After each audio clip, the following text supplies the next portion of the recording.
Okay guys, susubukan natin gumawa ng ice cream. Mango ice cream with crumble biscuits.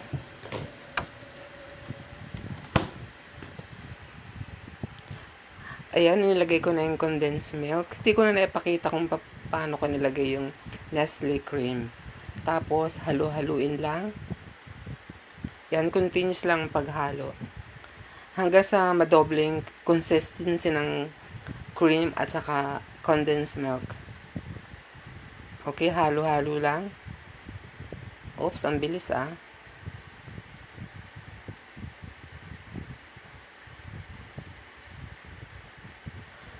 Ayan na.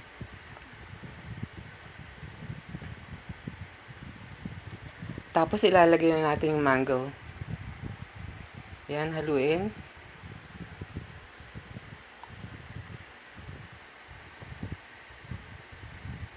Okay. And then yung biscuits na dinurog.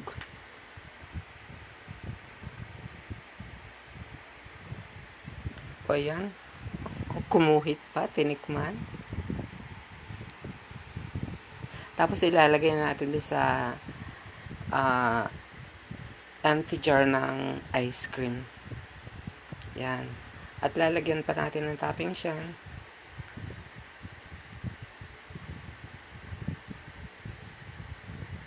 Alam nyo guys, kaysa bumili pa kayo ng ice cream sa mga tindahan, masyadong mahal, tapos parang bitin. So, try nyo na lang gumawa sa bahay. Yung mga homemade ice cream. Masarap din naman. At kung magaling ka magtimpla, di hamak na mas masarap doon sa binibili. Ayan, hindi pa masyadong turog. Talagang inilagay na yan. Ilalagay na natin sa refrigerator.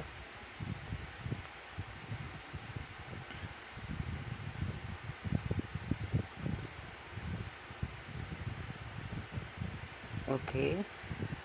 After 3 hours, ito try na natin. Hindi pa masyadong matigas. Pero okay na rin. Excited na tumikim. Ayun na,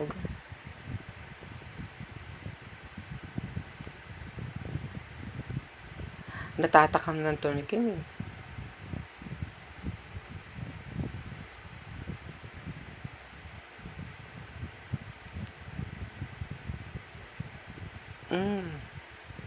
Ang sarap niya. Lasang-lasa yung mangga, tapos may combination ng crumble biscuits.